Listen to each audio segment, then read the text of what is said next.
It is day number 3 of the Horizon League softball tournament from the Youngstown State Softball Complex in Youngstown, Ohio. And our first game up today, an elimination contest between the Penguins of Youngstown State and the Colonials of Robert Morris. I'm John Herrick. It's great to have you with us for what will be another exciting day of softball.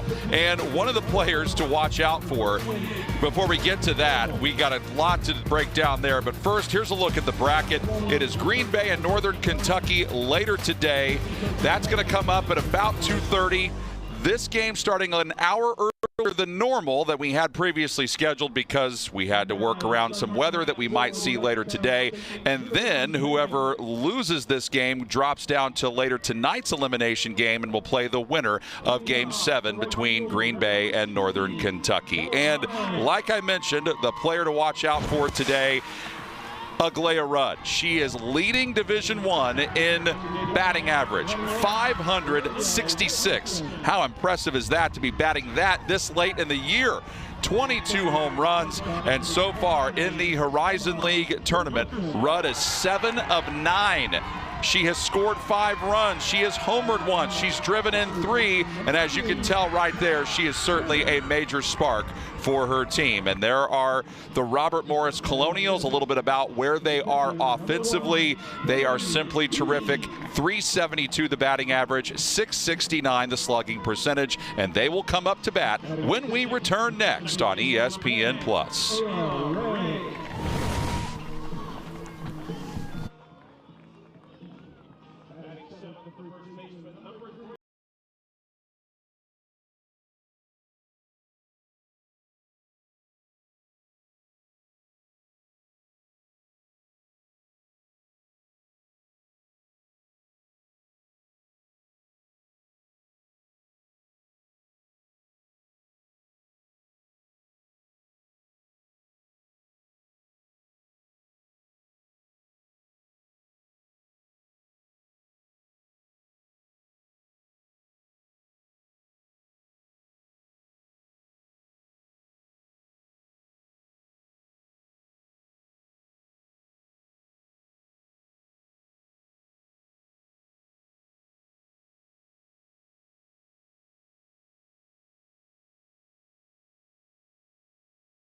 You about Aglaia Rudd in our previous segment, but she's batting cleanup as usual. The head coach, Jex Varner. However, the 3 players in front of her, Kaylin Hopp, Eloise Facher, and Courtney Pulich, all batting impressively as well. Hopp will get things started with a batting average of 335. And a look at the Youngstown State defense.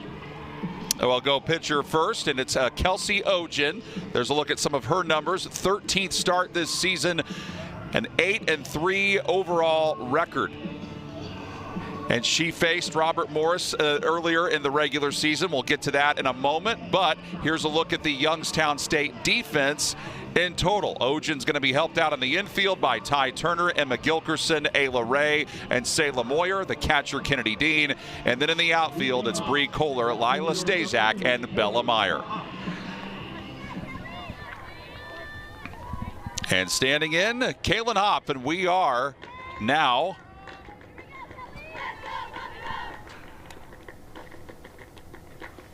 underway from the Youngstown State softball complex as Hop fouls this one out of play to get things started.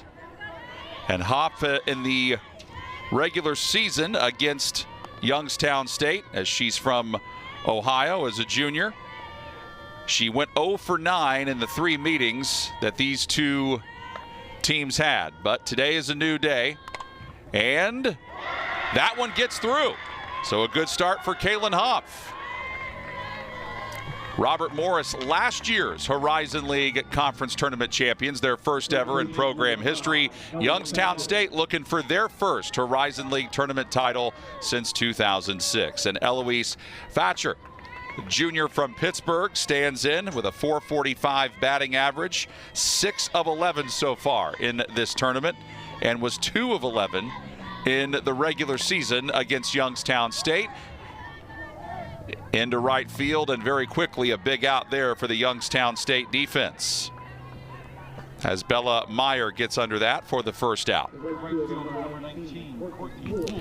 Courtney Pulich is up next, last year's Horizon League Tournament MVP from Greensburg, Pennsylvania.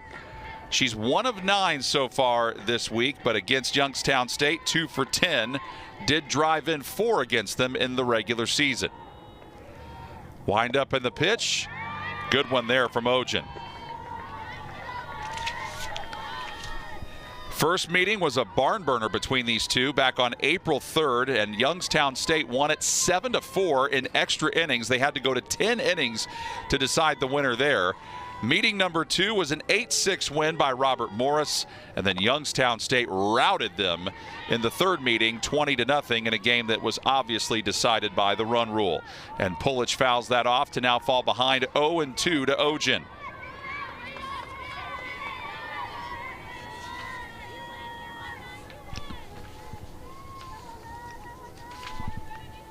And Ojen was the pitcher for Youngstown State in that third meeting. This one sent high, and that is down for a base hit, and that's trouble. Kohler picks it up and fires it back in. You've got runners on second and third now with 1 away. Fast start for the Colonials. Definitely worth another look. Part of the reason why Pulich is so good. You're not batting .438 on the year for nothing if you can't do things like that. And let's see now if Aglaya Rudd can drive home her teammates. Based on the numbers we told you about earlier, she certainly doesn't have trouble doing that very often. She might do it here, although this is pretty shallow. Caught by Kohler, the throw in. Yeah, no opportunity there. Just didn't have it deep enough for a sac fly, and that is a monster out for Youngstown State to get the nation's leading batting average player out of the game. In this top of the first, Mary Brandt is next, a sophomore third baseman hitting .400 on the year. Brandt is 4 of 11 so far this week in the tournament. She has homered twice. Pitch upstairs from Ojen.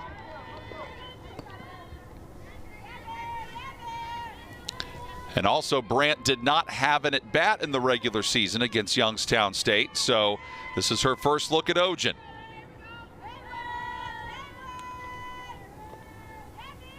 The 1-0. Makes it 1-1. And Ojen in that win, that was the 20-0 win I told you about. Ojen went 5 innings, had 5 strikeouts, 1 walk. And there was only 1 hit allowed.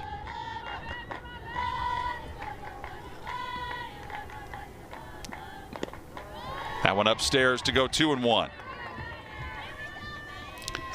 That was also a day where Robert Morris had 4 different pitchers go. In the one regular season meeting that they did win, Robert Morris had Madison Brown and Madeline Coleman in there, and Coleman, we will see her today. The 2-1 just hit the corner for strike 2. Some Robert Morris fans with a sigh at that one. Ojen tries to get out of the jam here. A single by Hopf, a double by Pulich. here in this top of the first of this elimination game. Now the count is full.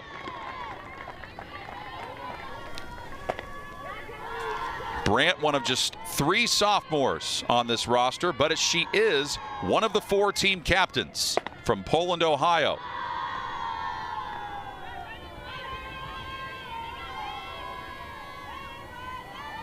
Payoff. Got her swinging, and Youngstown State gets out of the jam in the top of the first. We'll tell you all about the Youngstown starting lineup when we come back in a moment on ESPN+.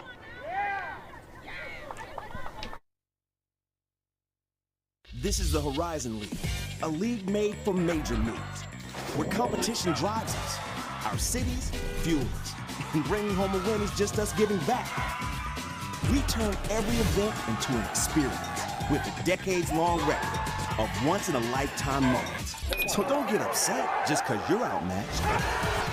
We are unstoppable, our impact undeniable, making major plays in every way. This is our Horizon. Who says you gotta pay more for a great shave?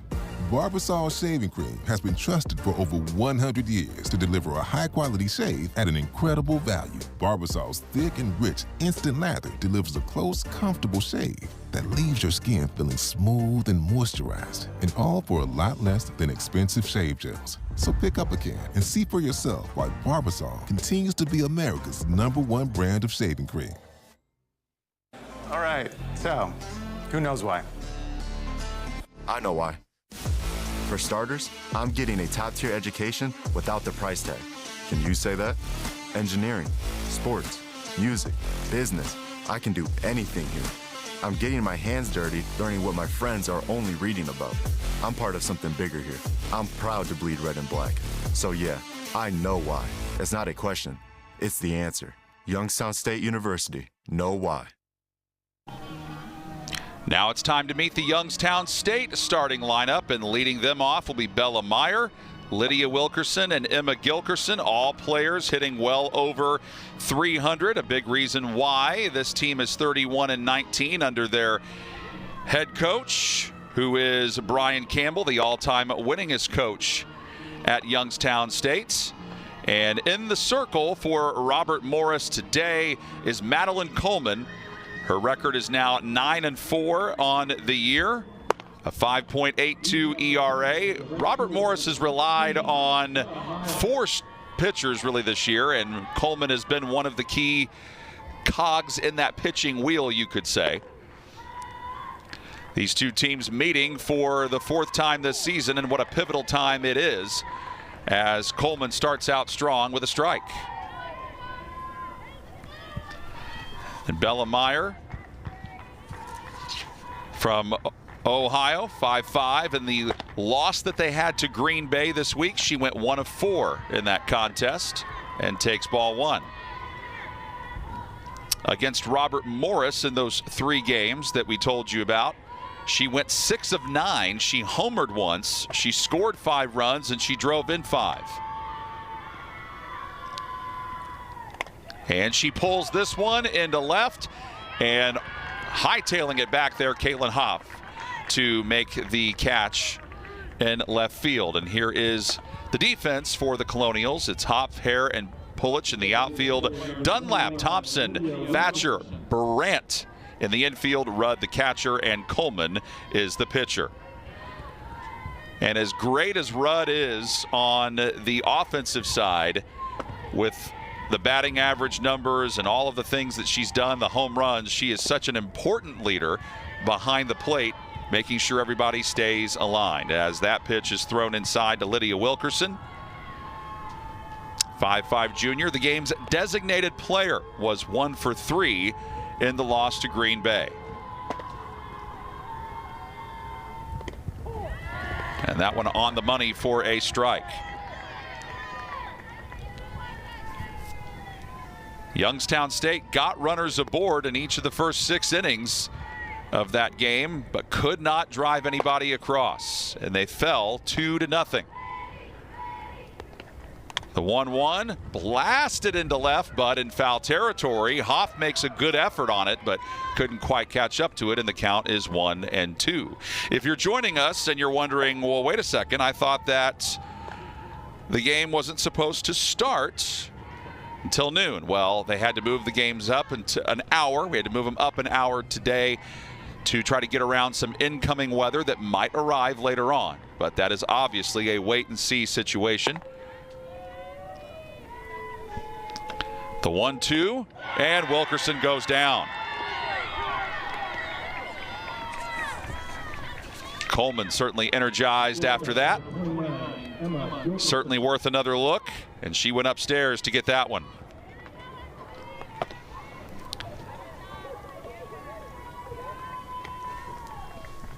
Now Emma Gilkerson tries to keep the Youngstown State threat alive here in the bottom of the first. She stands at 5'5", a senior shortstop. Gilkerson 0 for 3 against Green Bay. 2 for 8 this season against Robert Morris in the regular season. She did drive in 3 runs, and she also was walked 4 times. Count evens up now, 1-1.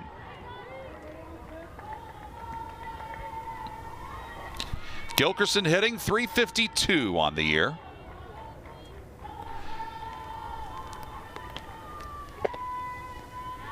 Pitch number 10 from Coleman. Right where it needs to be for strike 2.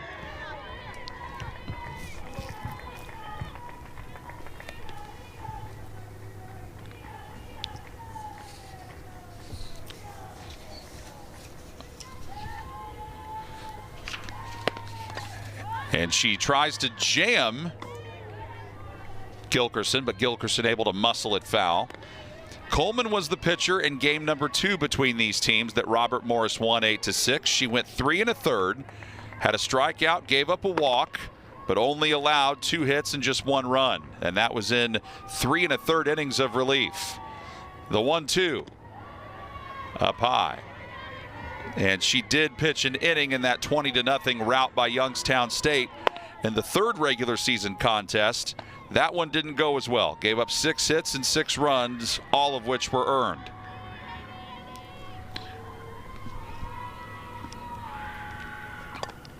That one powered into left, but foul.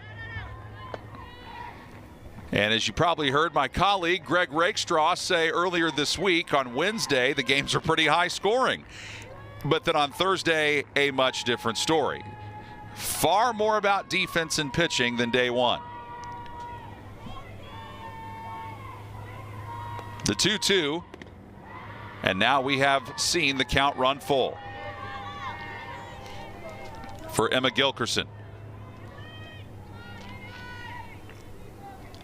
And after Gilkerson, you've got 2 batters that are both hitting .373. And we will get to see them come up to plate, at least one of them, and Ty Turner, because now Wilkerson is aboard with a 2-out walk.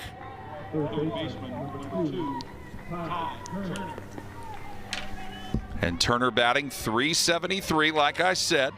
She was 3 for 12 this season against Youngstown State. Did score 4 runs and drove in 3, and even though Youngstown State fell to Green Bay, she was 2 for 3 in that contest and takes inside for ball 1.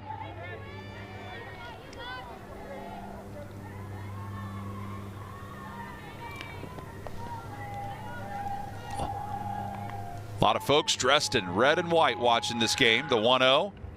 She sends that one into center. That gets down. And Olivia Hare wisely just lets it roll to her, get it back into the infield. Now we've got a Youngstown State threat possibly brewing here with runners on first and second and 2 away. Kennedy Dean is up, 5'9" senior catcher with a .373 batting average, was 1 for 3 against Green Bay. And she comes to you from West Virginia.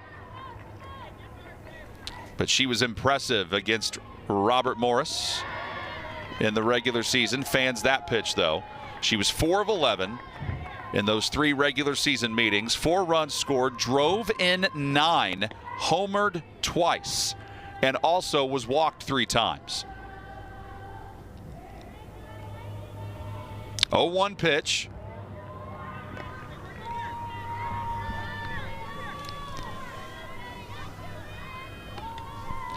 Emma Gilkerson acted a little bit like she might take off and run. Little gamesmanship going on there.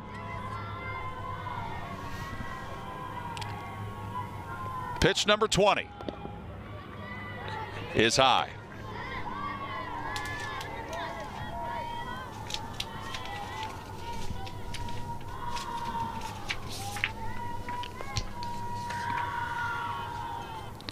Two and one with 2 runners aboard.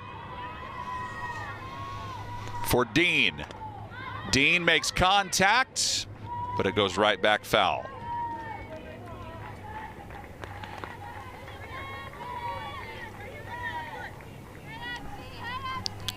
Dean appearing in her 49th game out of 51 and starting in her 49th game. She has homered 12 times, as has her teammate, Emma Gilkerson. The 2 of them have 24 of the combined 47 home runs for Youngstown State. But that threat is over as Madeline Coleman froze Kennedy Dean. That is certainly worth one more viewing of that as we head to the 2nd inning with no score on ESPN+.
When you talk about the Robert Morris softball program, I don't think you can talk about it without speaking about Jex Varner, their head coach, and what a job he has done.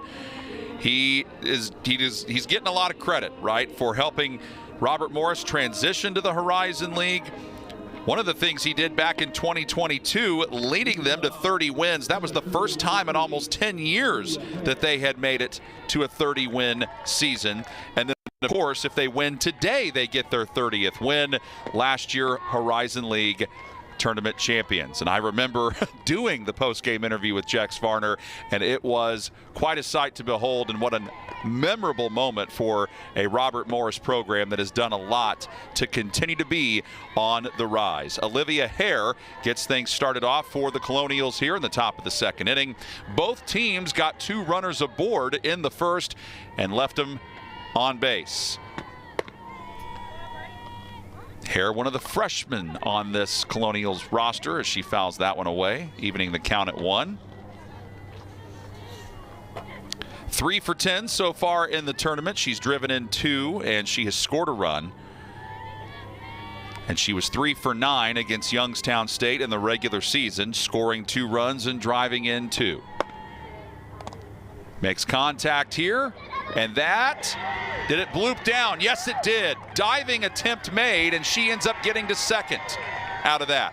Ty Turner, Emma Gilkerson, and Lila Stazak all did what they could to try to get over to that one, but that bounces down for Olivia Hare.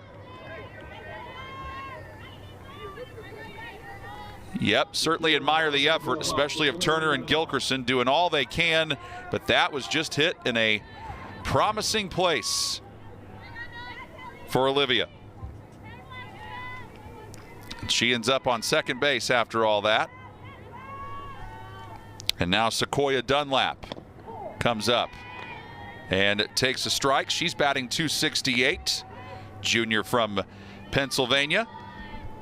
And Dunlap 2 for 10 in the regular season against Youngstown. 2 for 8 this week in the Horizon League tournament, but she does have 2 runs batted in and has scored 1. And rips that one foul to make it 0-2. And for those of you wondering at home, was that scored a double for Olivia Hare? Yes, it was. Not your conventional looking double, but a double nonetheless. Dunlap batting 7th in the order, trying to get on base. In the air. Doesn't leave the infield. Ayla Ray retires Dunlap. So Robert Morris with 3 hits so far, but nothing to show for it. Aaron Thompson is next. Kelsey Ogan, a happy person after getting that out. Thompson batting .259 as one of the Robert Morris freshmen. There's 9 freshmen on this Robert Morris roster, and many of them have key contributions that they have made throughout the year. And a strike to Thompson. Thompson 1 of 9 this week, and was also 1 of 9 against Youngstown State in the regular season, but did drive a run in. She has a chance to drive another run in here. The 0-1. And now she is behind 0-2.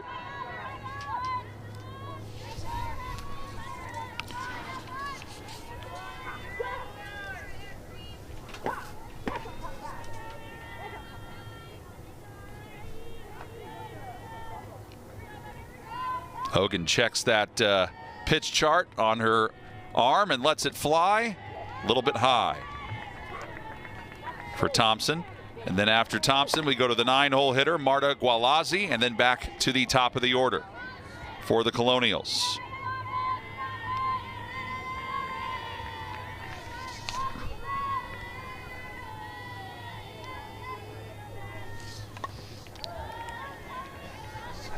That one fouled back. We'll do the 1-2 again.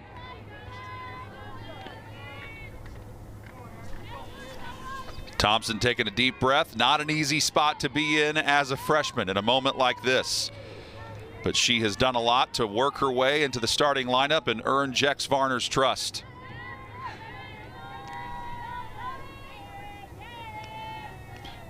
Pitch number 24.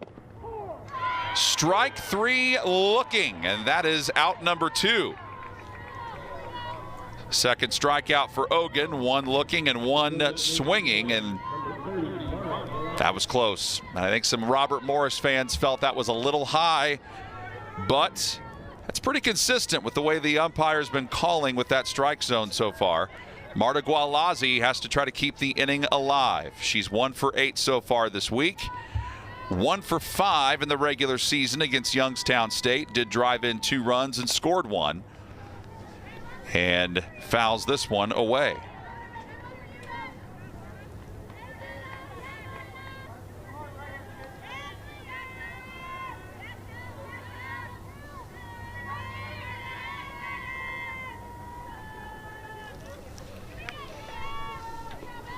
Counts 0-1 to Marta.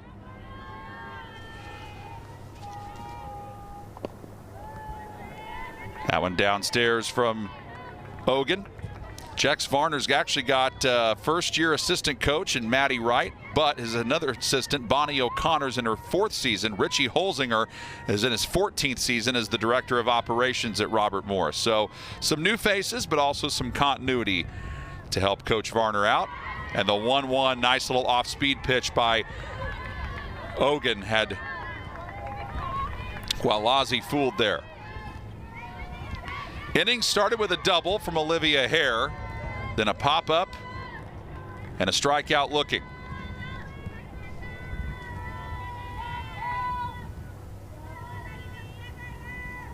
One-two offering, And Kennedy Dean knew that was outside. Sometimes the catcher tries to frame it in a way that convinces the umpire it's a strike. Dean knew, yeah, let's just get it back out to the pitcher. That's going to be a ball.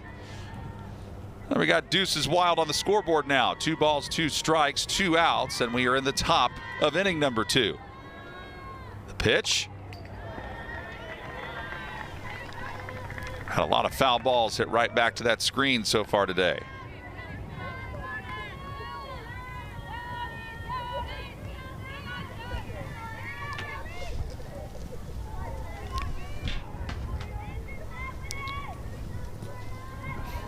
Hogan with pitch number 30.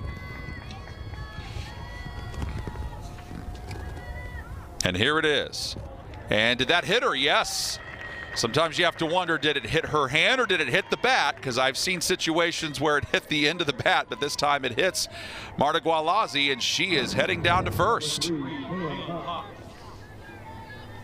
So that keeps the threat alive for Robert Morris.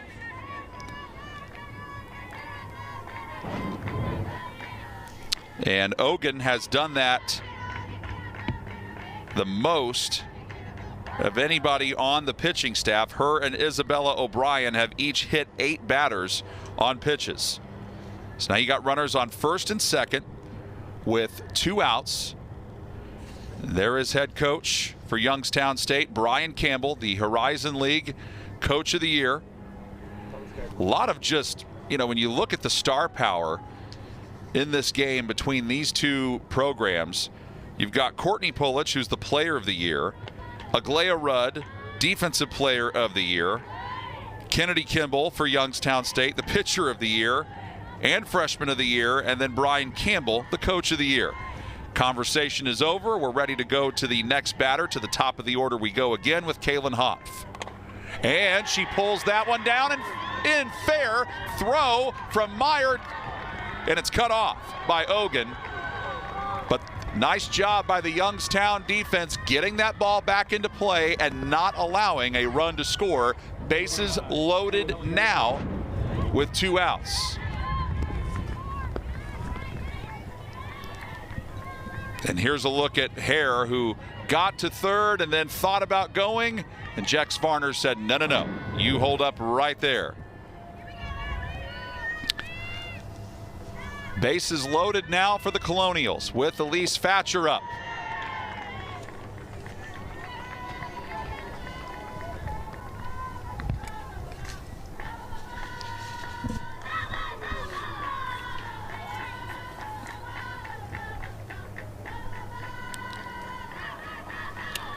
And now we got a conference in the circle with Ogun, Dean, and then one of the assistants to come out and have a word with Kelsey about what to do here.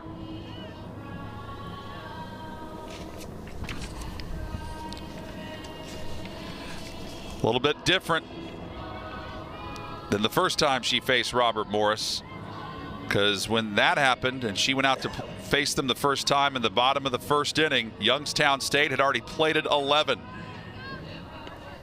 And then she was dealing after that. But Robert Morris has been the trend. When they jump out on teams early, it's very hard to come back against them.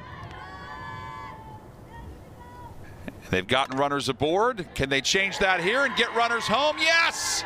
That one into left. The throw, 1 run is in. Nice job by Lila Stazak to get it back across. RBI single for Eloise. And that Robert Morris dugout loving every second of that.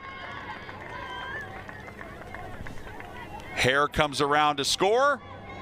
And as soon as she got home, Varner said, hold up. If we need to do this one at a time, we will. So now it's Gualazzi on third, Hop on second, and Fatcher on first, which sets it up for Courtney Pulich, the Horizon League Player of the Year and last year's tournament MVP.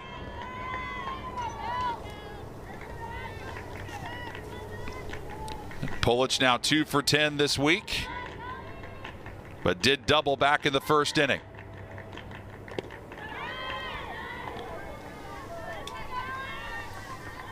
Now it's 1-1. There's a look at the season she's had. The 24 home runs. Robert Morris, not only do they have the nation's leading batting average player on their team in Rudd, but they are just in the top 10 in so many other offensive metrics as Pulich pops that one up, and Kennedy Dean does all she can to try to get over there and catch it, but can't quite get it. And the count is now 1-2.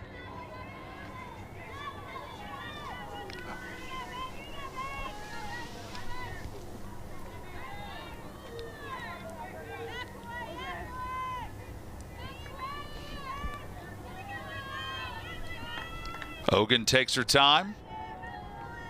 And the pitch.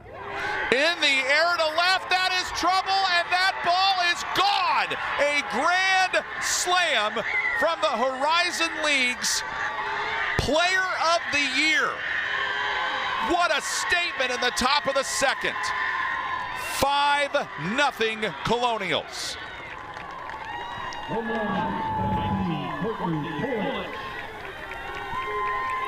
Home run number 25 of the year. She knew it right away. The minute it left her bat, she knew it was out of here.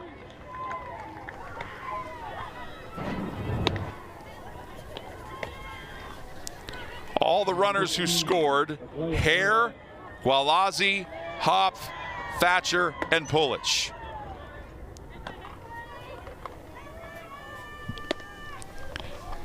And now Aglaya Rudd is up. And there's the stats on her. And she hit one into center back in the first inning, but was retired. And she swung at the first pitch, so you can probably tell she's going to have a little more deliberate approach, wait to see more of what she wants. It's just, we're at a point where how many adjectives can you use to try to describe what Courtney Pulich has done at Robert Morris? And she just added to her legacy with that home run.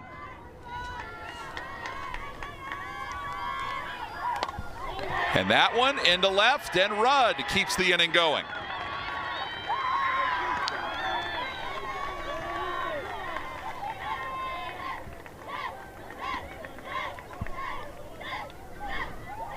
Six hits in the inning now.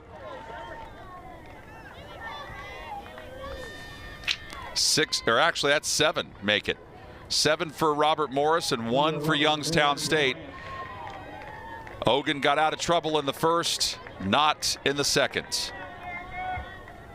And we have now seen the entire batting order for Robert Morris in this second inning. Mary Brandt. We got started with Olivia Hare, and now we've worked our way back to Mary Brandt. And Brandt struck out to end the first. But she also continues to impress as a sophomore.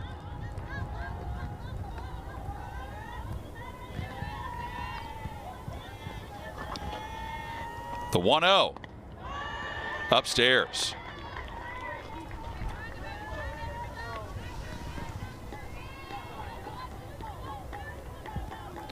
And the question for Robert Morris is, how long can you keep this going? And for Youngstown State, how long does Ogun stay out there?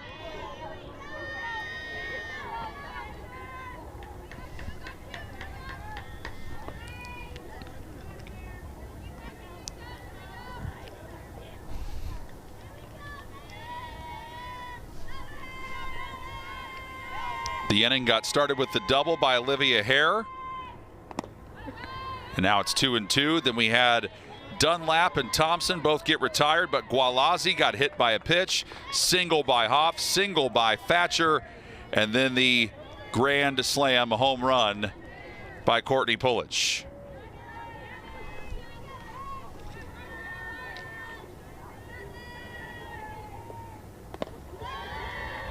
Now the count is full.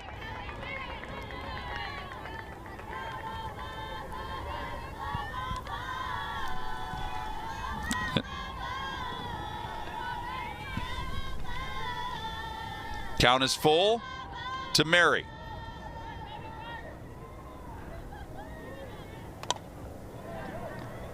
Popped up, and it quickly moves foul.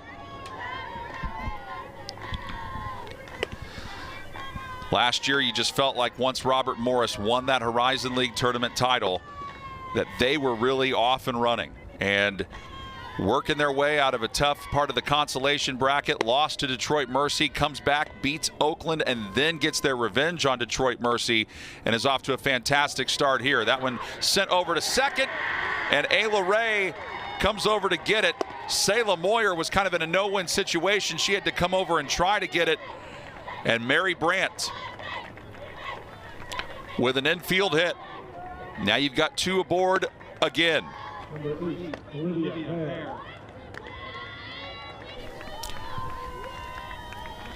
And Olivia Hare, who started this whole party, gets to come back up again in the same inning. She doubled and came around to score. The other RBI in this inning was from Eloise Thatcher. And what do we have here?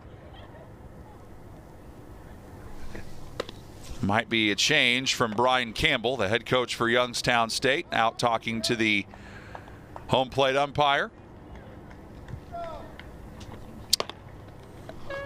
Okay, we have a pitching change. We'll tell you about the new pitcher when we come back on ESPN Plus.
And Youngstown State has now gone to the services of Kennedy Kimball. So Kelsey Ogan only lasted an inning and 2/3, and she is responsible for the runners on first and second.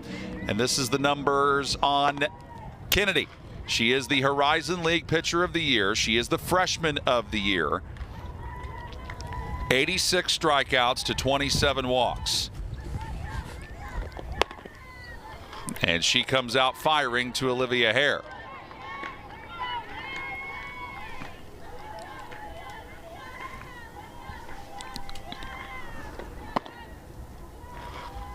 The 1-0.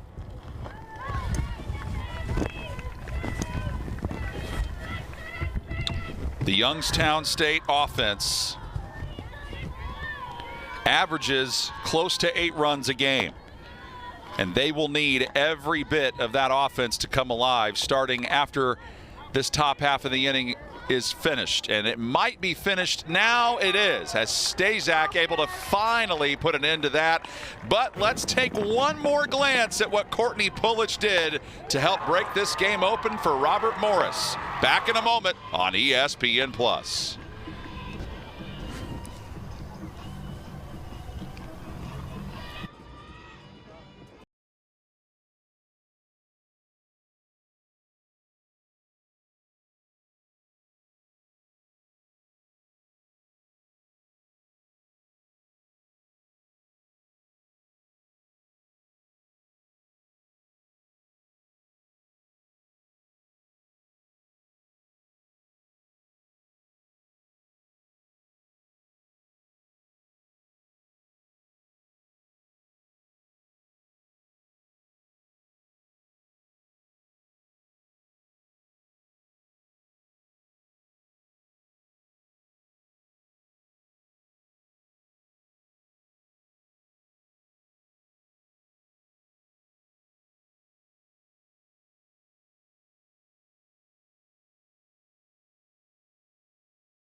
Well, the good news for the Youngstown State Penguins is that they've got that man as their coach, Brian Campbell, the all-time winningest coach in the history of the Penguins softball program.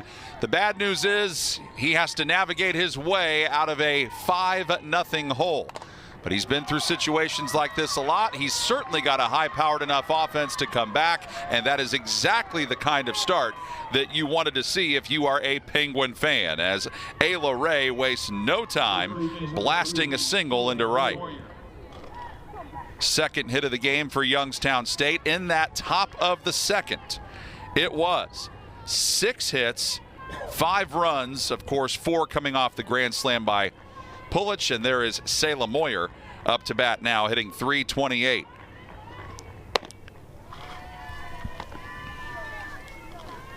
Moyer 1 for 10 this year against Robert Morris, and she was 0 for 3 this week. Earlier this week, excuse me, against Green Bay. Moyer's 1-0.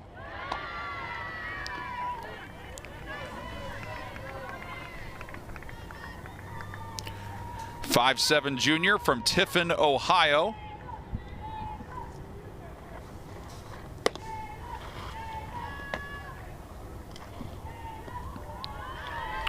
Blocked behind home plate there by Rudd, and wanting to make sure that Ray had nowhere to go.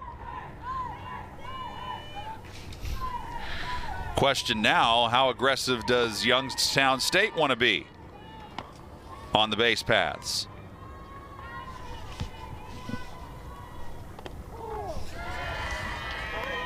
Now the count is evened up. Madeline Coleman probably feeling a little bit more confident in herself now that she's got that 5-run cushion. Don't see Ray as much of a threat to steal. She does not have a stolen base this year in just 1 attempt, but you never know. Now the count is 3-2.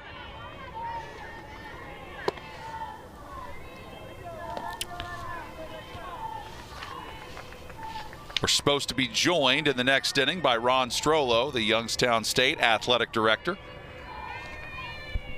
What a heck of a job he's done helping build this athletic program, and he's got to love what he's seeing there. A Youngstown State response in the form of Selah Moyer, a 2-run homer to center field. Youngstown State narrows the gap here in the bottom of the second. We haven't even played 2 innings yet, and we've had 2 home runs. Selah Moyer powers that one out of here. Number 12, Bree Kohler. And that brings up Bree Cole. Moyer just hit her 9th home run of the season. Gets her first hit of the tournament, and is now 2 for 11 against Robert Morris, and Bree Kohler gets hit on the foot. Well, this is exactly what you did not want to have happen if you were the Colonials. I love the nonchalantness of Kohler there. Like, yep, you can hit me in the foot. I'll gladly take first base. And we have a conference now with Madeline Coleman, one of the assistant coaches for Robert Morris, trying to get her to calm down. This is kind of on par, though, with how these two teams have played each other. High-scoring games. There's some home runs. Pitching change here and there. Now the Youngstown State dugout fired up.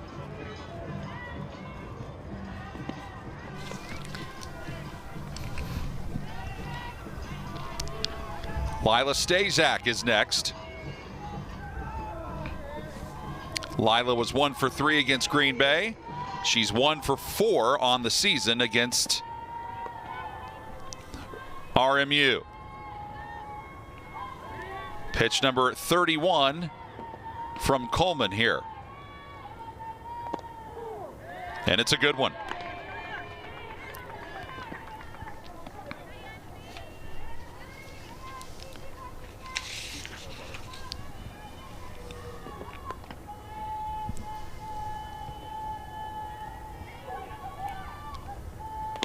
Stazak on the next pitch, stays away from it. She has scored 23 runs, obtained 27 hits. Freshman from Ohio, standing at 5'7". She has 3 doubles, 11 driven in. A .414 on base percentage. But now she is behind here 1-2. So Youngstown State with a very quick comeback here in the bottom of the second. They got a single from Ray, 2-run homer from Moyer, and then Kohler gets hit by a pitch to take first base. That one goes foul, as Stazak was just trying to slap at it to stay alive. After Stazak, we go back to the top of the order for the Penguins.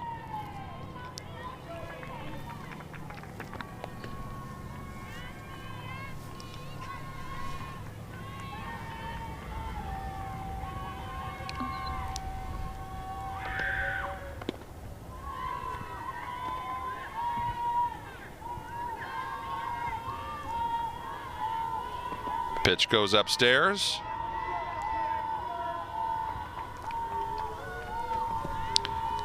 Coleman trying to shake off the rough start to this inning for her. The 2-2. Got her to make contact, but fouled it away. 57 degrees in Youngstown. The high today supposed to get to 60, low of about 41. Wind gusts occasionally over 20 miles an hour.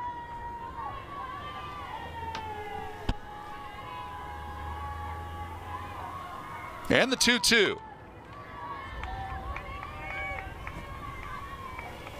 Coleman closing in on her 40th pitch.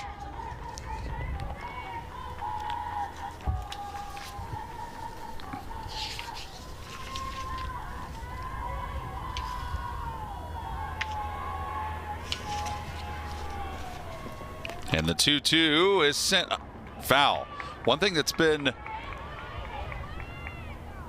something to notice as we get later in the games, Robert Morris sometimes lets their opponents get closer. The third inning, though, Robert Morris has been a team that has outscored their opponents pretty regularly, especially in the second and the third. The 2-2. Ball 3.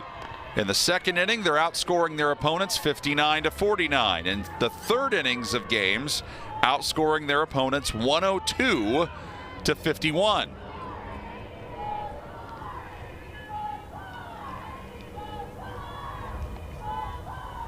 The 3-2. And that was fair, picked up by Brandt and throws her out.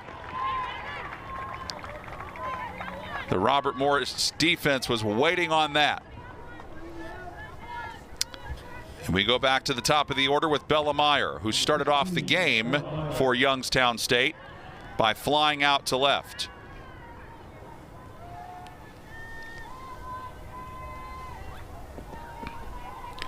Robert Morris, a collective batting average as a team of .378 for Youngstown State. They're at .337. That one high in the air to left, and Hop throws it back in, but tagging up and moving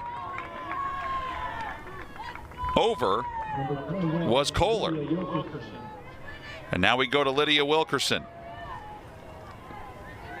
Sabella Myers going, what in the world? I keep flying out to Hop. And after all of that, Kohler ends up on third base. Wilkerson tries to keep the inning on the path to continuing. She struck out in the first.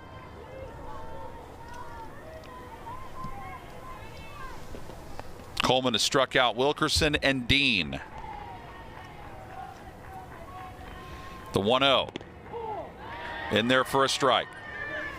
Winner of this game moving on to play later today against either Green Bay or Northern Kentucky.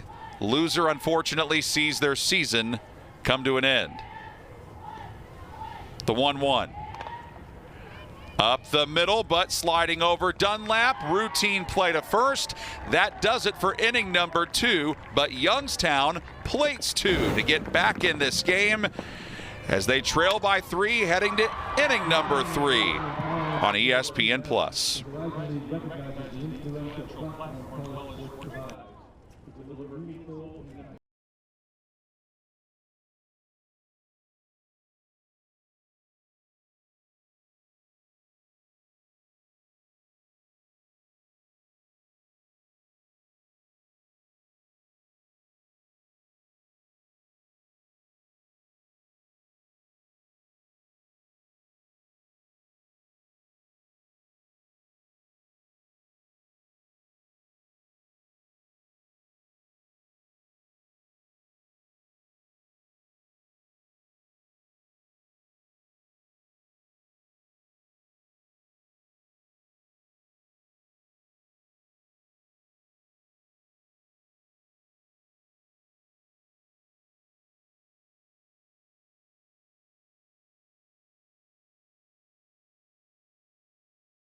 Third inning is the athletic director for Youngstown State, Ron Strollo. Ron, great to have you with us, my friend. How are you?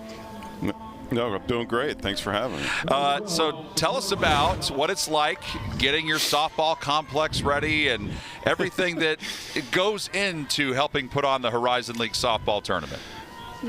Yeah, obviously it's a great honor for us, and we're proud of our kids for earning that right. And as far as I'm concerned, I do everything I can to stay out of the way. I've got a great staff here with Matt Rollins that kind of leads the charge, and he takes a lot of pride in this field and in this facility, and I've got a great staff that kind of everyone's all in, volunteering. And we also have baseball going on out at Eastwood Field, which is about 20 minutes away. So it's a busy weekend, but this is something that you really look forward to. Well, strange bounce there in favor of Sequoia Dunlap as she is able to get on base there to start off this top of the third inning. But Ron, tell us about what Brian Campbell has done with Youngstown State. We see the records. We see how many years he's been there, closing in on 2 decades at Youngstown State, the all-time winningest coach. How has he been able to build such a successful softball program with you guys? I think it's consistency for him. I think he's always been himself, and I think the kids know what to expect from him, and it's just a class guy that runs a great program, and we're very fortunate to have him here, and it's great to have that kind of tradition with a coach like that, because your alums are engaged in your program, and your entire staff and community knows what his needs are, and how we can support him and continue to be successful in this sport. That last play by Sequoia Dunlap ruled a single. Erin Thompson is up. She struck out in the second. And, Ron, I feel like athletic directors are getting asked this question a lot as that bunt is laid down. And well, it looked like Moyer trying to plead her case that a tag was applied there, but I don't think they're saying she did not. They're saying she did not get her. So I guess we got runners on first and second. Let's take one more look at it. It's very close. Certainly Moyer thinks she got her. But man, a lot of action here so far, Ron. Exactly. Is it a little more than you bargained for? Oh yeah, it was just these games, it comes down to inches, and this looks like another one. I don't know. It'd be interesting to see if we have a camera angle that covers this. But they're all close. I don't don't envy sometimes the umpires in these. Well, now they're getting together to talk about it. And, Ron, I'm sure you get asked this question, as does every athletic director in the country now, about the world of the NIL and transfer portal, as they rule that she is indeed safe. So runners on first and second with nobody out. And we'll take one last look at it.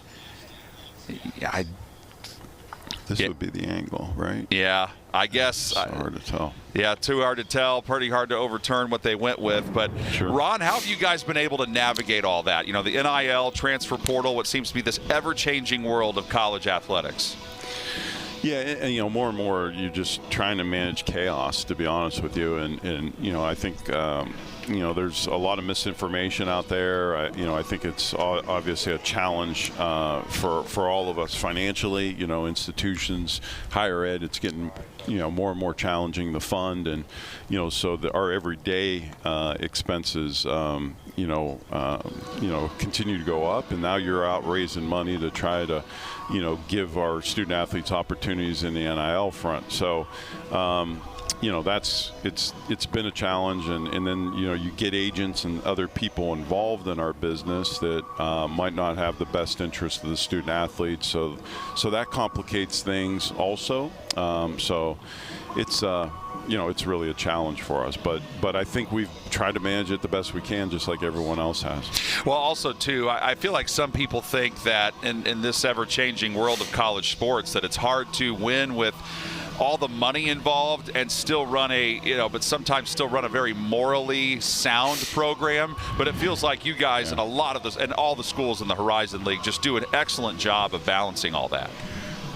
Yeah, no, we got good people. It starts with the people, and so you're obviously not trying to put a burden on the institution. You're relying on the community to support you, and you just try to do it the best you can and be fair with the kids and try to win some games. So they have gone to the monitor to take a look at this further, and that gives us more of a time to chat with Ron Strollo, of course, the Youngstown State athletic director. And Ron, I guess what is kind of your guys' day-to-day life like at Youngstown State? I know you've got I think it's over 20 sports now, so you're certainly a busy man. Yeah, sometimes people just think we're busy during football and basketball season, but the spring ends up being the busiest time of the year for us. We've got a lot of spring sports. We've got both tennises, both golfs, baseball, softball, indoor, outdoor track, and lacrosse. And then in the middle of all that, all the fall sports are also, busy, and, spring football, and there's spring competitions for volleyball and soccer. So it's obviously, a busy time for our staff. So now things are starting to unwind. We had graduation on campus last week, and both golf championships and tennis championships happened last week, and so things are starting to calm down. By the end of this week, softball and track and field will be done. So, now we'll focus our attention on next fall, and have getting ready for the football season and basketball and welcoming a whole new crew of freshmen to our campus. So. What is the key, I think, Ron, to having such an important program that you focus on now, but also you see a lot of athletic directors have a lot of work with the alumni? I know you guys I'm sure you guys have a lot of alums that are very Youngstown State proud. What kind of things do you do for the alumni? Do you bring them back to campus? How's that work for you guys? Yeah, you're constantly trying to stay engaged with them, and and that's the importance of having a development office, and really you got to I think our coaches all do a great job, staying engaged with the alums, and that's obviously the benefit of if you have some consistency in your head coaching realm, you automatically keep those type of relations where kids feel comfortable coming in and coming back and talking to your current kids. And then you always hope that when those alums become established, that they think about their experience here and the people that affected them and the people that helped them, and hopefully give back someday. But that's not the intention. The intention is to keep them engaged with their alma mater.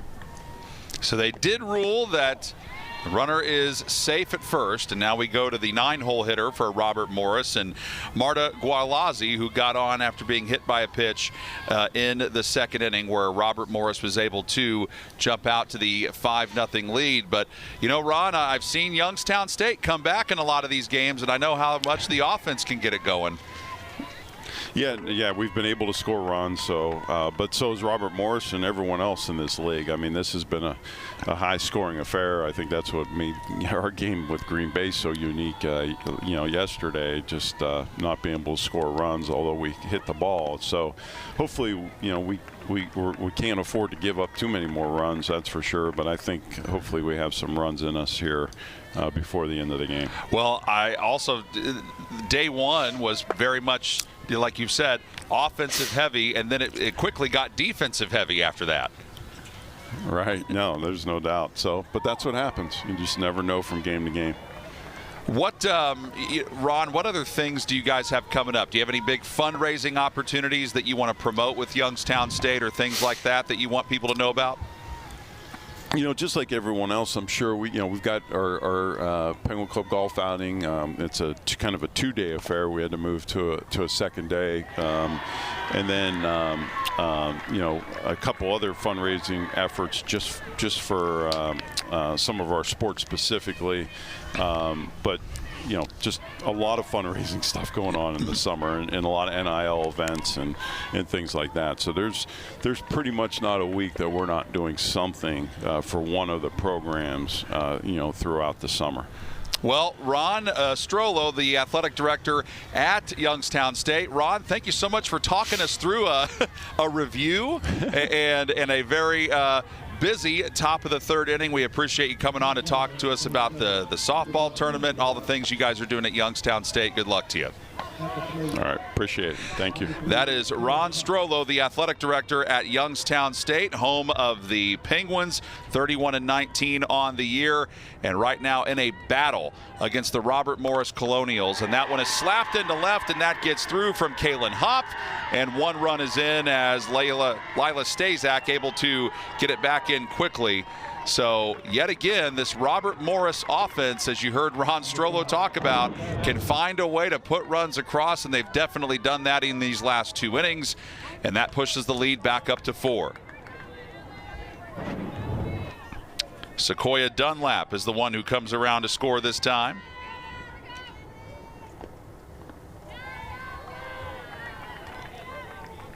And Isabella Candiotti is running in the place of Marta Gualazzi. So Candiotti is at second base. Hoff is at first. Bases are loaded yet again with nobody out. And a strike is called to Eloise Thatcher. And Thatcher singled and came around to score. Also had an RBI in the second inning. Our first game of 3 today, and it is an elimination contest. Strike 2 there as Kennedy Kimball had to take over in relief of Kelsey Ogan. And Kimball is Youngstown State's ace, but right now she is in a jam. The 1-2.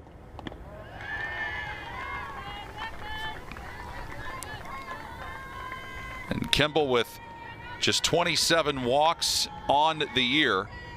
She's not somebody, if you're going to get on base against her, it's because you're going to have to find a way to hit or get around it, because she doesn't walk very many people, but now she's on the verge of doing that as the count is full at 3-2. Kimball came in on relief at the end of the second inning. Here is the 3-2, put in play, over to second, on to, there's one, cannot get the runner at first though. So it's a fielder's choice that scores Thompson. So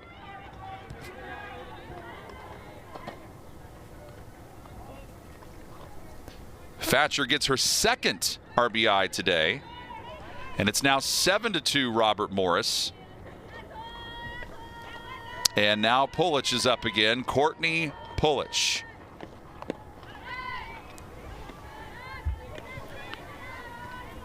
And this is what she did back in the second inning, of course, the grand slam. Robert Morris had taken a 1-0 lead, and then Pulich extended it even further.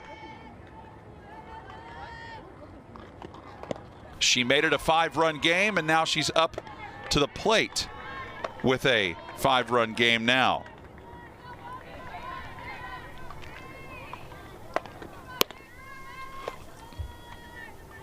Candiotti on third and Thatcher on first. Now the count is 1-2 to Pulich. Wonder if Thatcher was trying to go there. Like she might have been.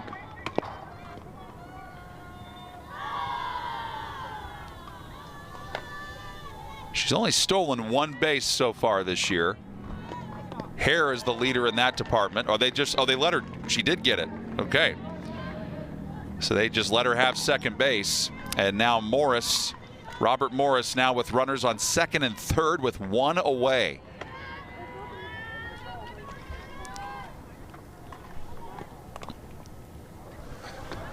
And that one is down the right field line, but foul.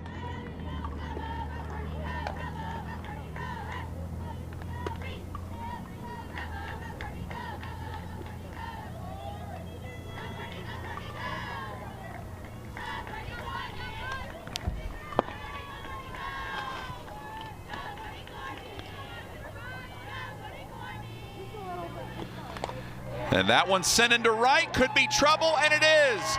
Bouncing behind Bella Meyer.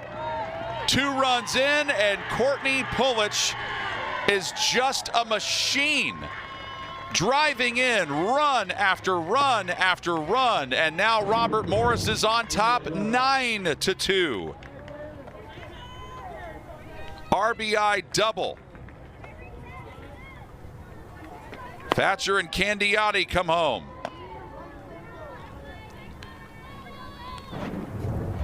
So Pulich has now driven in 6 of the Robert Morris 9 runs.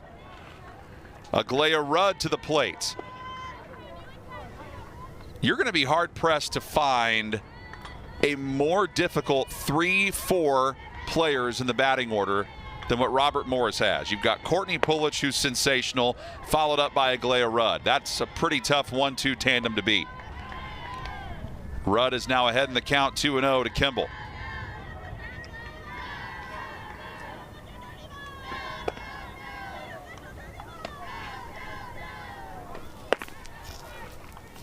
So the line for Pulich here, as that one is chopped over to short.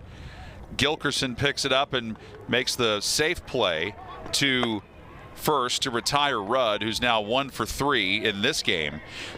Pulich with a double in the first, then the home run, the grand slam, and then the RBI double here in the third, putting her at 3 for 3 for the game, and she is now 4 for 12 this week. Mary Brandt comes up. And Brandt, that one goes over to short. Emma Gilkerson continues to have a busy game so far, but throws out Brandt. And finally, inning is over, but RMU extends their lead to 7 on ESPN+.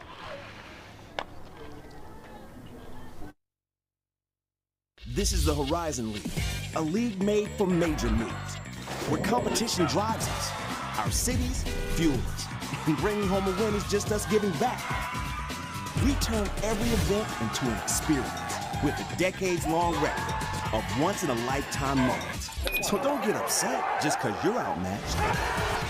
We are unstoppable, our impact undeniable, making major plays in every way. This is our Horizon. The challenges are real. First development. Children are facing Alzheimer's cases rising at popular. We need solutions. They said it'll never happen. You're not ready. Too ambitious. Be realistic. Can't keep up. And we said, watch us. All right, so who knows why? I know why. For starters, I'm getting a top-tier education without the price tag. Can you say that? Engineering, sports, music, business. I can do anything here. I'm getting my hands dirty, learning what my friends are only reading about. I'm part of something bigger here. I'm proud to bleed red and black. So yeah, I know why. It's not a question. It's the answer. Youngstown State University. Know why. Don't forget the Horizon League and our members live and play in the largest and most vibrant cities in the country, allowing our student athletes exposure to unique experiences only available in major cities. To learn more about all of our major cities, visit horizonleague.com/brand recharge. Check out the favorite spots to visit, eat, and socialize of our athletes and administrators in our major cities by visiting horizonleague.com/LITL. I'm John Herrick. It's great to be with you from the Youngstown State Softball Complex. Youngstown State up to bat with a lot of work to do, as first batter up was Emma Gilkerson, and she flies out. Out number one, as Olivia Hare is able to make that retirement there. So in total for Robert Morris in that third inning, 4 runs, 3 hits. There were 2 errors, and they did leave a runner on base. Ty Turner now up. Turner singled. She has 1 of the 3 Youngstown State hits. 9 runs for Robert Morris along with 11 hits. 2 runs for Youngstown State with 3 hits and 2 errors.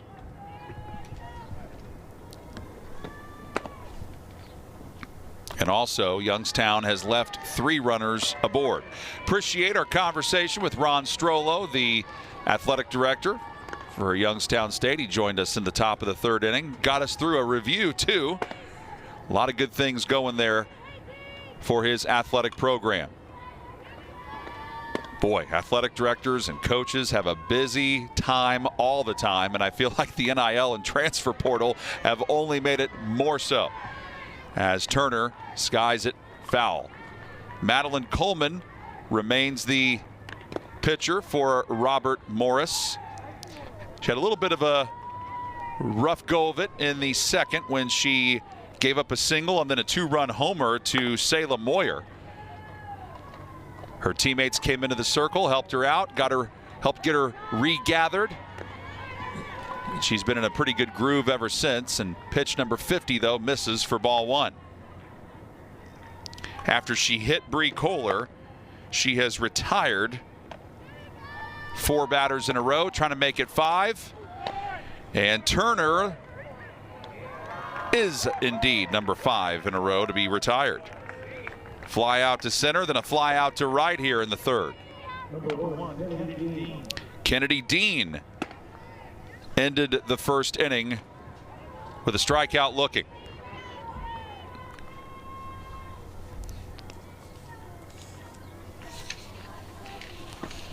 So Dean is 1 for 4 in the tournament this week. And she is 4 for 12 on the season against Robert Morris.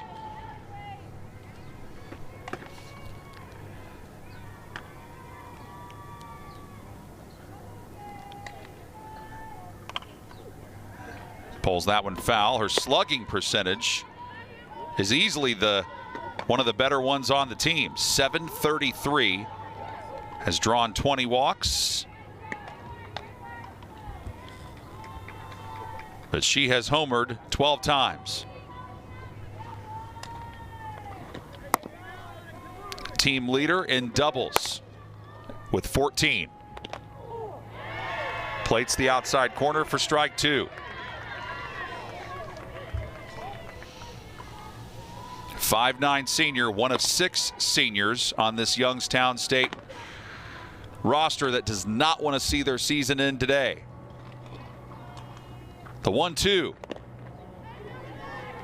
Count evens up.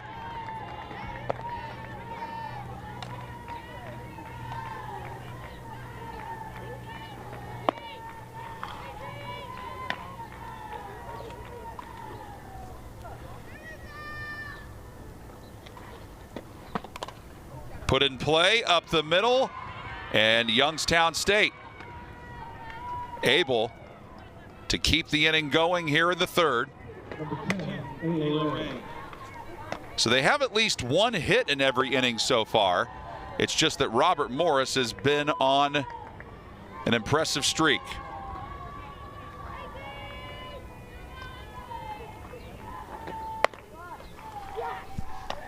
Brings up Ayla Ray. Ray wasted no time back in the second to get it started by getting a single. Falls behind here, 0-1. Ray came into this game batting .336, 45 hits on the year, 9 doubles. She has homered once. 0-1. Good eye by her this time. One thing you got to like about Coleman with the way she pitches, she takes her time, and then after each pitch, she's able to communicate with her defense behind her. The 1-1.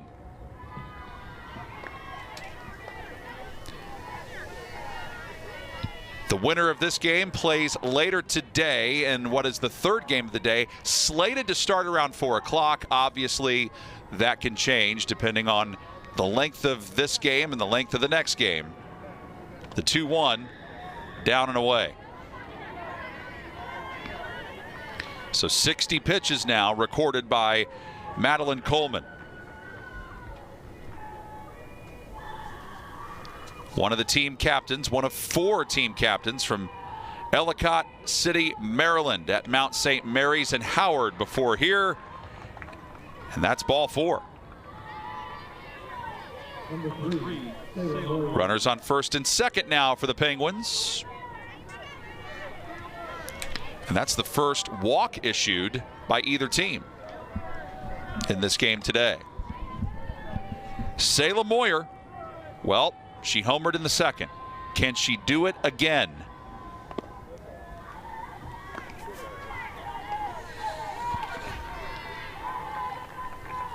That is one focused look that Moyer has right now.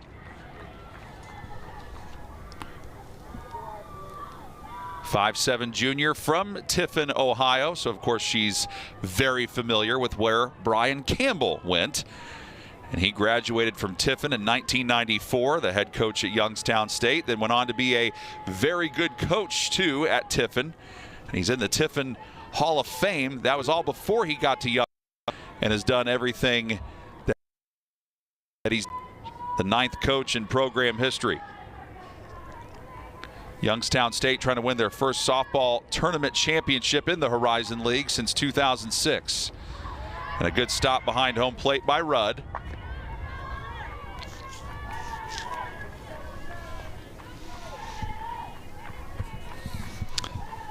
Getting runners on hasn't been so much of an issue for Youngstown State recently, but it's been the toughest part has been getting them home. Moyer, it's a pop-up, and it's right to the shortstop Dunlap, and the inning comes to a close. No runs, 1 hit, no errors, 2 players left on base. Through 3, RMU leading it by 7 on ESPN+.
right now. Some disappointed Youngstown State fans at the way this game is going, but still time to turn it around as we go to the fourth inning. I'm John Herrick. It's great to be with you on ESPN Plus from the Youngstown State Softball Complex. Elimination game to get things started on the day. Kennedy Kimball continues to be the pitcher for the Penguins, in relief of Kelsey Ogan, who got the game started and got off to a rough start, but looked like she was starting to turn things around. Robert Morris had plated a run, but then everything got broken open with that huge grand slam by Courtney Pulich.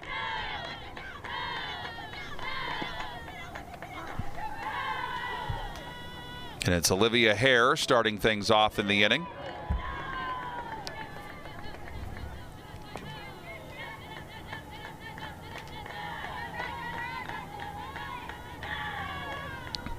So far today, Olivia 1 for 2 with that 1 run scored, and the hit she had was a double. Fouls that one away.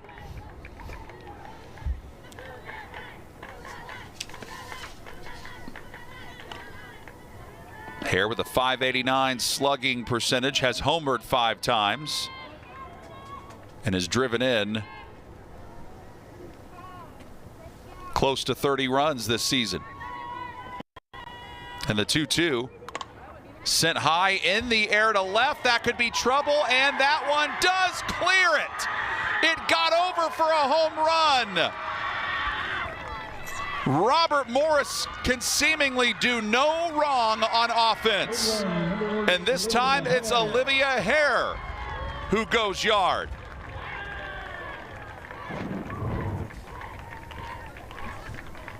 Solo shot opposite way, Olivia Hare.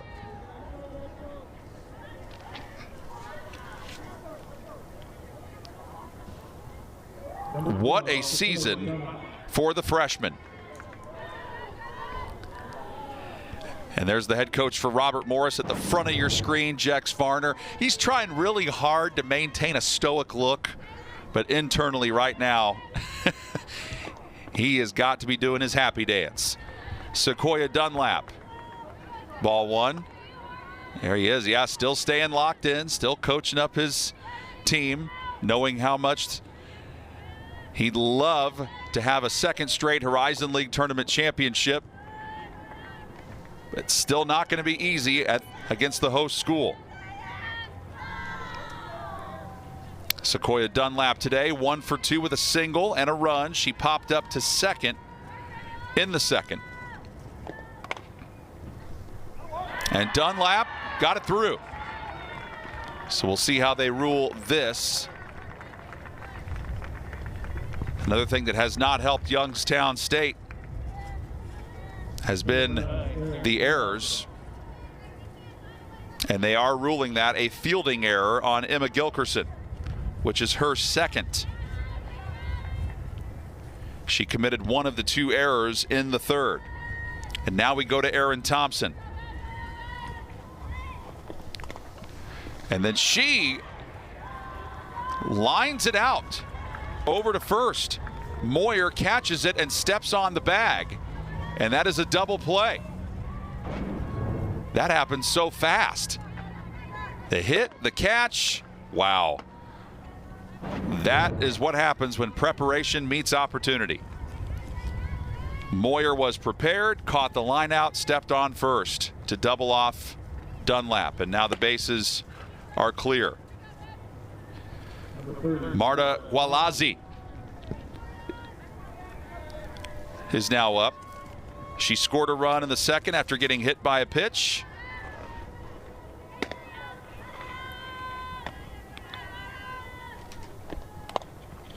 And that one sent over to second.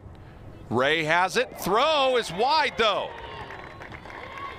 So Ray had a clean field of it, but the throw, not what she was hoping for. So I would think they would rule this a fielding error on Ray. And Moyer did all she could to try to get her foot down, but on the bag, but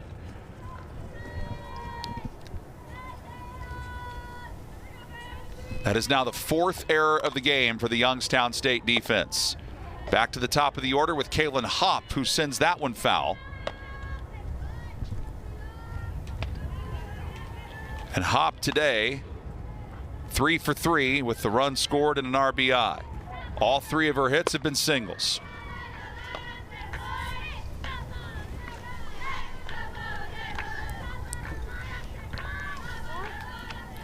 Robert Morris has scored at least 1 run in every inning but the first. And even in the first inning, they did come close to scoring. They got 2 runners on. They had runners on second and third at one point. But then it all broke open in the second. First with Eloise Fatcher and then Courtney Pulich. Opposite way again, but a diving attempt made by Lila Stazak, and that takes care of the top of the 4th. And let's relive that solo home run opposite way from Olivia Hare one more time as she gets it done for the Colonials. Back in a moment on ESPN+.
League student athletes have major experiences in our league, including NCAA Division I competition and championships, along with exposure on ESPN platforms. To learn more about the major experiences provided by the HL and our members, visit horizonleague.com/brand recharge. New pitcher for the Robert Morris Colonials.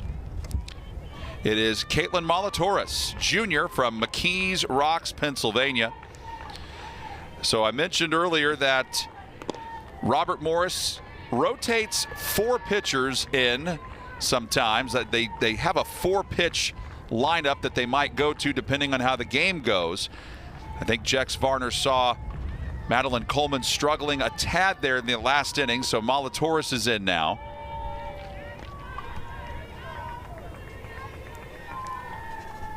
And the first batter she faces is Bree Kohler,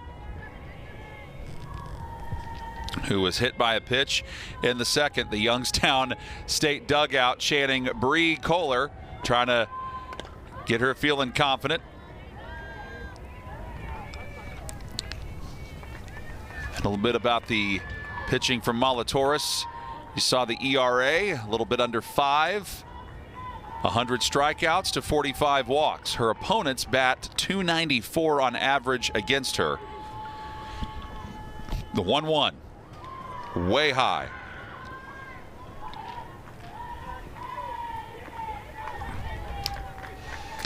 One advantage or disadvantage, depending on how you look at it. Youngstown State had only played 1 game in this tournament coming into this one. Robert Morris 3. But that can be a positive thing if you do it the right way, and Robert Morris has clearly done that. They've won it with defense and pitching a little bit. You can just ask Detroit Mercy all about that. And they can win it with offense. And today it has been about the bats. And Molitoris has it 2-2 to Bree Kohler.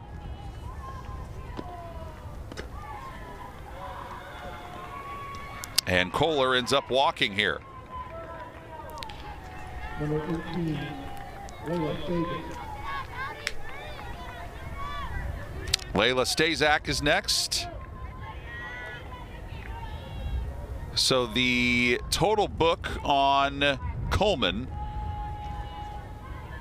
she goes 3 innings. Her ERA today, 4.67. Both runs she gave up were earned. She had 2 walks and 2 strikeouts.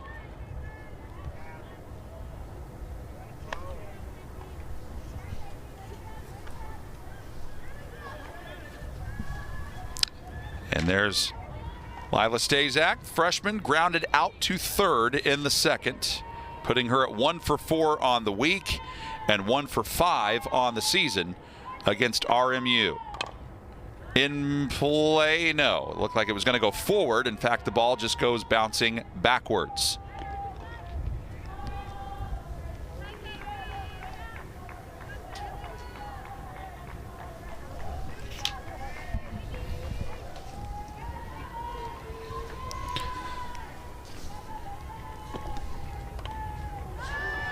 Sent foul. Youngstown State, this is their 51st game of the season, and they don't want to see it end on a 3-game losing streak, because they had lost 2 coming into today, but they also came in with a 12-4 record here at home. 12-11 away and 7-4 on neutral sites. Molatoris tries to jam Stazak. She doesn't fall for it. So batters 8, 9, and 1 due up in this inning for Youngstown State.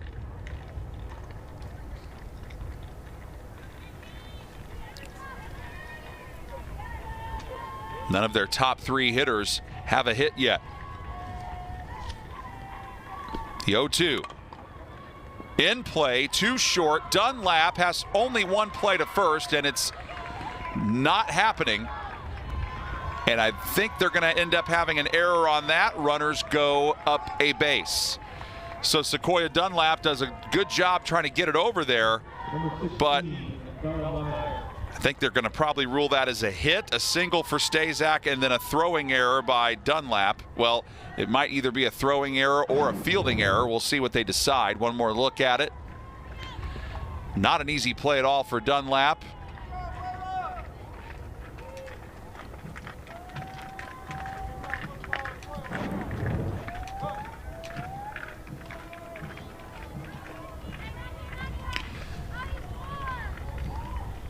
So they have just ruled that a throwing error on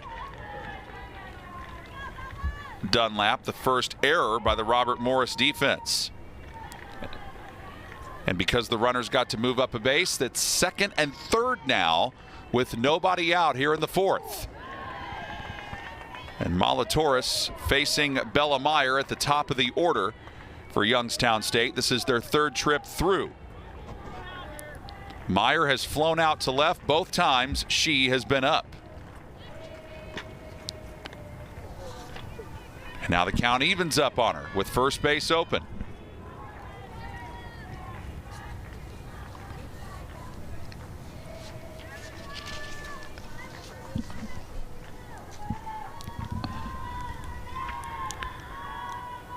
And the 1-1.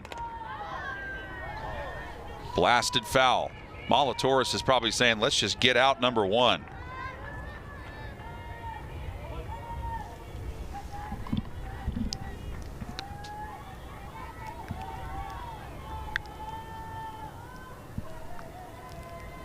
She's checking that chart and fires. Looks like it's playable for the infield. Yep, Thompson underneath it.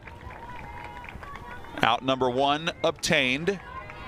And Bella Meyer continues to have a rough week. She's 1 for 7, 0 for 3 today. And that was after she went 6 of 9 against Robert Morris in the regular season and homered once. Gilkerson 0 for 2 is now up. Molatoris was the losing pitcher against Youngstown State in the first meeting.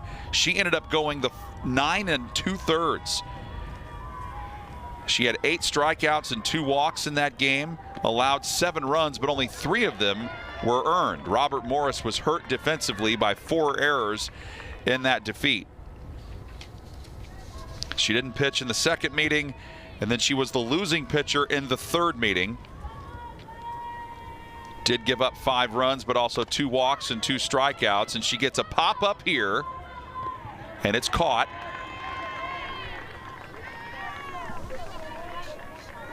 Mary Brandt making the catch on that one from third base.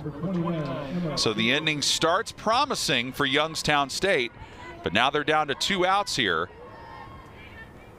in the bottom of the 4th. And Emma Gilkerson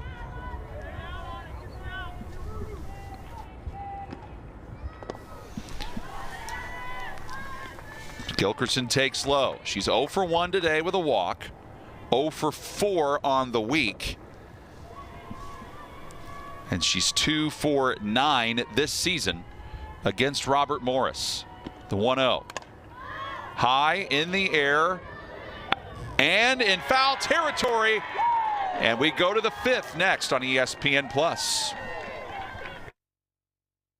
This is the Horizon League, a league made for major moves, where competition drives us, our cities fuel us, and bringing home a win is just us giving back.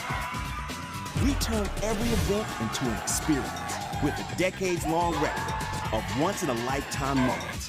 So don't get upset just because you're outmatched. We are unstoppable, our impact undeniable, making major plays in every way. This is our Horizon. All right, so who knows why? I know why. For starters, I'm getting a top-tier education without the price tag. Can you say that? Engineering, sports, music, business. I can do anything here. I'm getting my hands dirty, learning what my friends are only reading about. I'm part of something bigger here. I'm proud to bleed red and black. So yeah, I know why. It's not a question. It's the answer. Youngstown State University. Know why. At UW-Milwaukee, we turn drops of possibility into waves of incredible progress. Here, our students discover the first ripple of something greater, a future they will help create. Their ideas spread outward, improving lives and creating waves of impact. UW-Milwaukee. This is where we make new waves.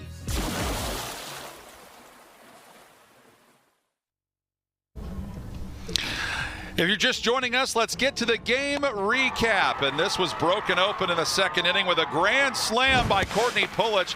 That put Robert Morris ahead 5-0. And then a Youngstown State response with Salem Moyer. She drove home a 2-run blast. That made it 5-2. And back came Robert Morris, though. They have scored 5 runs since then. Pulich getting it done once more. Eloise Thatcher scored on that sequence, and then Olivia Hare goes opposite way for a solo home run. That was to begin the top of the 4th inning. And that is a big summary for how we got to this point. Robert Morris looking to add some more insurance runs here in the top of the 5th with Eloise Thatcher starting things off. She is 1 for 3 today. She has scored 2 runs, and she has 2 driven in. That's also been another big story. The top of the order for Robert Morris in this game has simply been far more productive than the top of the Youngstown State order, which you just simply need in games like this. You need your best players to play their best with the season on the line, and Robert Morris is getting that. You got Kaylin Hoff, who's 3 for 4. Thatcher's having a good day. And, of course, Courtney Pulich showing exactly why she is racking up so many softball awards from the conference as Kennedy Kimball falls behind in the count 2-1. Pulich, the player of the year. Her teammate, Aglaya Rudd, after her, defensive player of the year. And Kennedy Kimball for Youngstown State, pitcher and freshman of the year. Grounded to third and thrown out is Thatcher as Ty Turner makes a nice play there, 1 away. Number 19, Courtney Pulich. So now the $1 million question for this one is, will Youngstown State be able to retire Courtney Pulich? They have not been able to do that yet. She has driven home 6 runs. She goes after the first pitch, and why not? Especially with the day she's been having. Kelsey Ogan got the game started for Youngstown State pitching, and she did not last very long. An inning and 2/3, gave up 5 runs, all of which were earned. Had 2 strikeouts, no walks, but did give up 8 hits.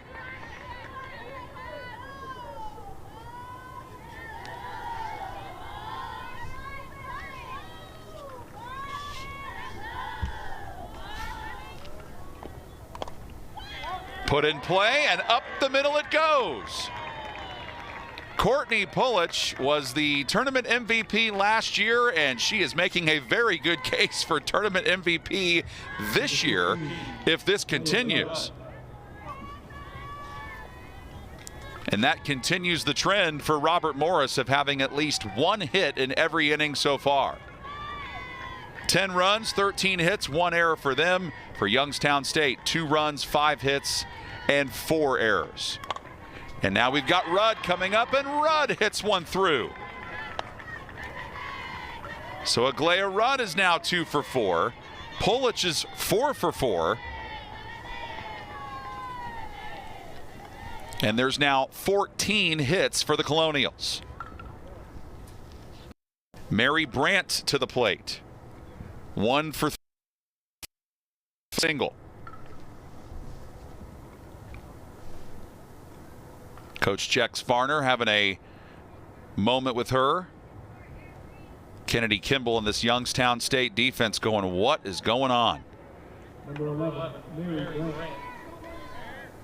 There's Coach Varner trying to walk his players through what to do on the base paths.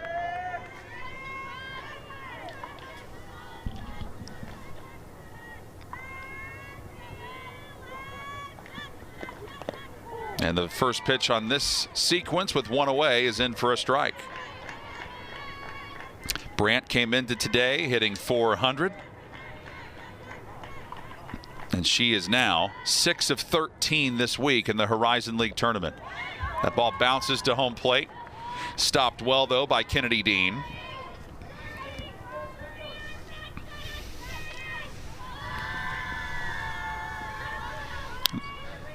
And Mary Brandt had not batted against Youngstown State until this game. Now she's behind 1-2. Green Bay, Northern Kentucky. That game is coming up after this one. As the wind starts to pick up in Youngstown. And strike 3.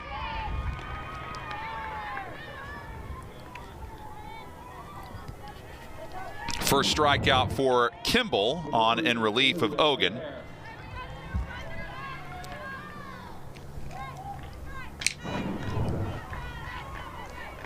And now there's 2 down in the inning. Hare up, and Olivia Hare moves ahead in the count 1-0. Hare today 2 for 3 with 2 runs scored. 1 driven in. One of her hits was a double. The other was the solo home run.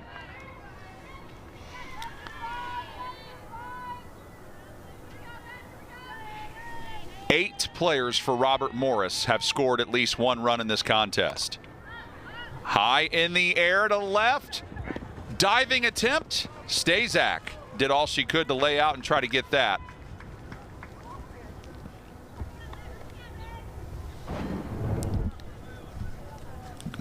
Great effort by all 3 of these players, especially Stazak at the end. You're starting to see the wind swirl a little bit out there. I mentioned a few innings ago that the wind gust today projected to get to about 22 miles an hour at times. The 2-1. That makes it now 3-1. That's 60 pitches in relief now for Kennedy Kimball.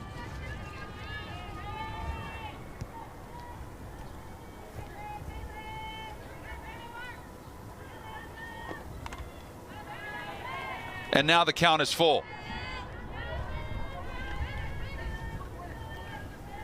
Olivia Hare has done a magnificent job of working the count every time she's been up.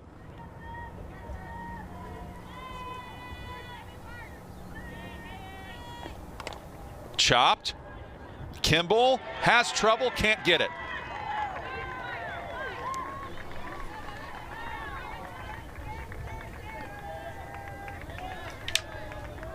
Number 12. Just to confirm, see where they decide to go with that. I think they're going to rule this an error on Kimball.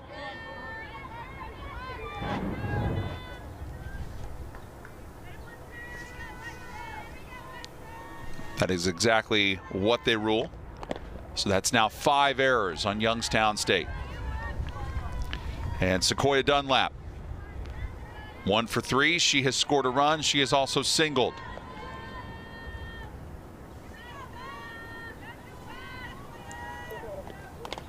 Lined into right. That gets down.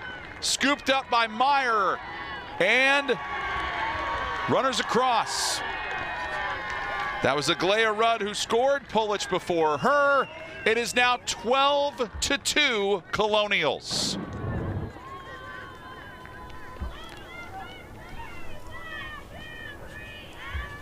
So Dunlap drives those 2 across.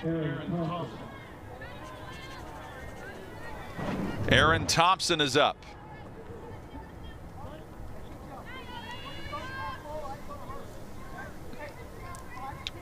One for 3 with a single.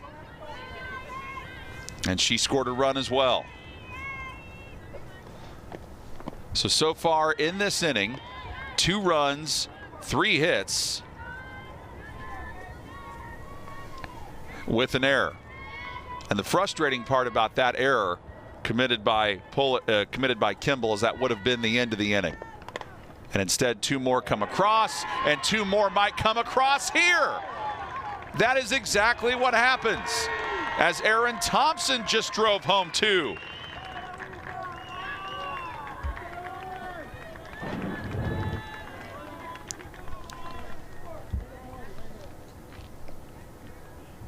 What a clinic Robert Morris is putting on. Jex Varner telling his girls, go, go, keep on going. Hare comes around, and then so does Dunlap, and it's now 14-2. This is not how Kennedy Kimball envisioned this game going today.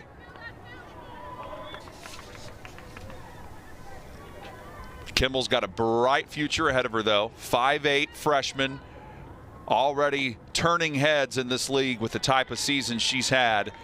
But unfortunately for her today, it's just been too much Robert Morris. And she didn't exactly get dealt the best hand. Had to come in after an inning of 2/3 where Kelsey Ogan got off to a pretty good start, but then Courtney Pulich, as she has done to so many pitchers in this league, made life difficult, went yard, changed the game with the grand slam, and Youngstown State had a little bit of a gasp there with that homer to cut it within 3. But ever since then, 9 unanswered runs by Robert Morris. Could be more, as that one hit into left by Marta Gualazzi. So Marta has scored a run. She's been hit by a pitch, and now she just got a hit. Back to the top of the order for Kaylin Hopf. And this is the 5th time through that order for Robert Morris. There is an 8-run rule after 5 innings, so if Youngstown State is going to extend this game, they will need to have a phenomenal bottom of the 5th. And Brian Campbell, the head coach for Youngstown State, makes a pitching change, and we'll tell you all about it when we come back next on ESPN+.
O'Brien is the new pitcher for Youngstown State, and she enters in, let's just call it, less than ideal circumstances. Kennedy Kimball gave it a go, couldn't master up some of the success she had earlier, so now Isabella O'Brien, sophomore for the Penguins, stands in. And the right-hander quickly moves ahead in the count 0-2.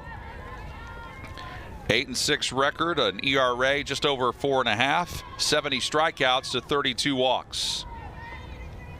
Trying to just get this inning through. The 0-2 offering.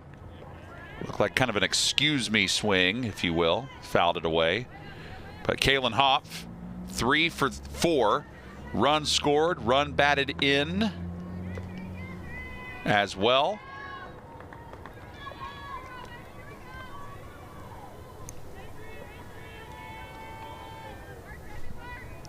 And the junior left fielder awaits and takes ball 1.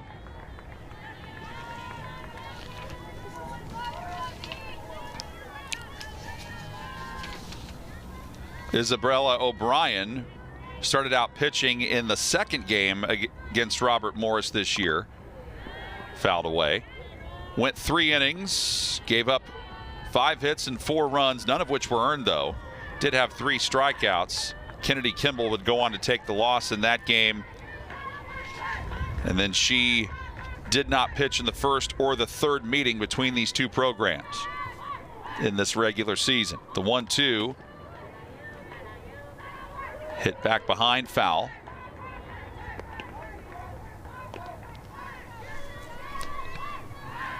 Kaylin Hoff all smiles right now, and who could blame her with the type of day that her and her teammates have been having.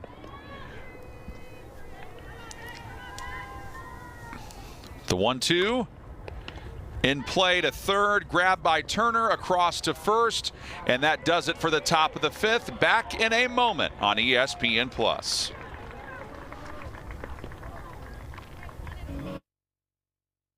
This is the Horizon League, a league made for major moves, where competition drives us, our cities fuel us, and bringing home a win is just us giving back.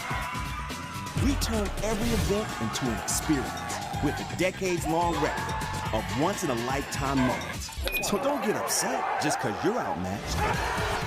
We are unstoppable, our impact undeniable, making major plays in every way. This is our Horizon.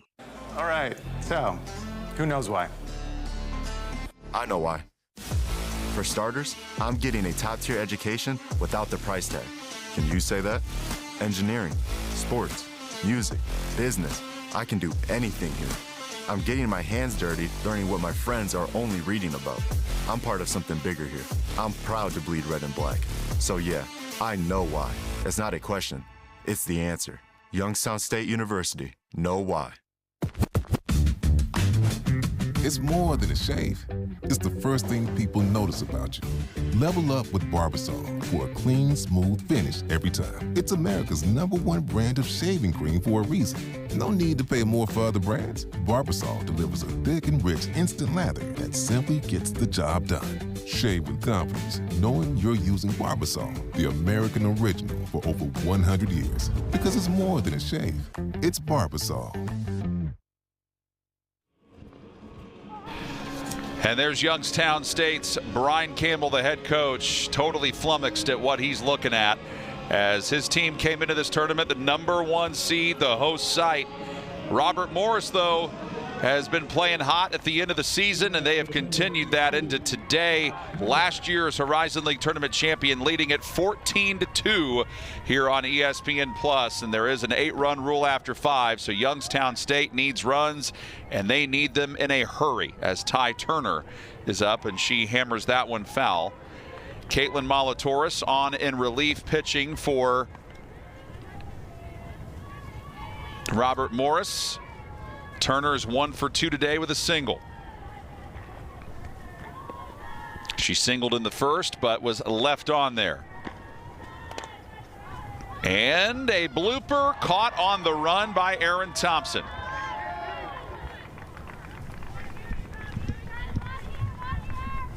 So we started today's action an hour earlier than normal.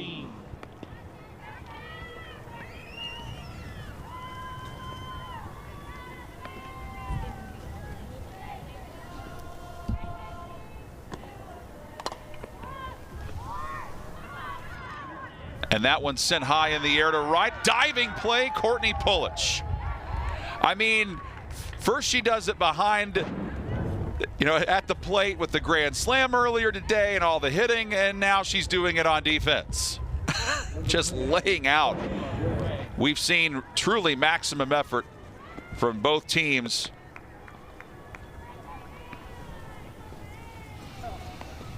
But it's just been Robert Morris that's had the better execution.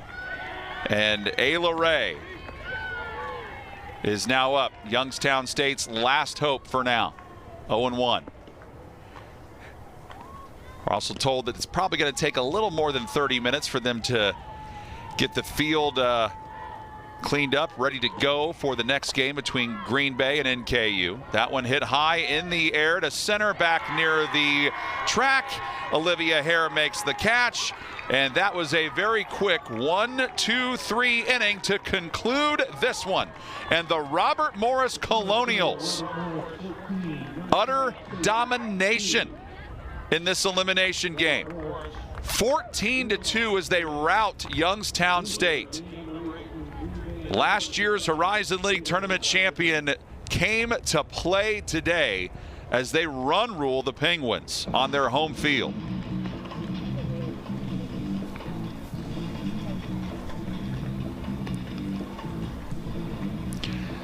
Handshake line, always tough to see another team season come to an end, and that's the case here for Youngstown State. So they, along with Oakland and Detroit Mercy, have been eliminated from this year's Horizon League softball tournament. Not the way they wanted to go out, but again, they have 6 freshmen on their roster. They have 6 sophomores on their roster who are only going to get better and improve and learn from this. First of which is probably Kennedy Kimball. I mean, freshman of the year, pitcher of the year in the league. Bright future for her, but heartache on the side of Youngstown State. With that, let's take a look at the updated bracket. It is Robert Morris moving on, and they play the loser of the next game, which is Green Bay and Northern Kentucky. That is not an elimination game, so whoever loses this game coming up will have to drop down and play Robert Morris later today. That game tentatively scheduled for about 4 o'clock. And our next game is supposed to get started around 1:30, but they're about 5 minutes or so behind on that. But we will bring it to you right here as we do all of the action on ESPN+. And of course, the championship game will be played Saturday at noon. So Robert Morris starts quickly with the bat of Courtney Pulich, and her and the rest of her teammates get propelled to a victory over Youngstown State, 14-2. We'll talk to you in a little bit. You've been watching Horizon League Tournament Softball on ESPN+.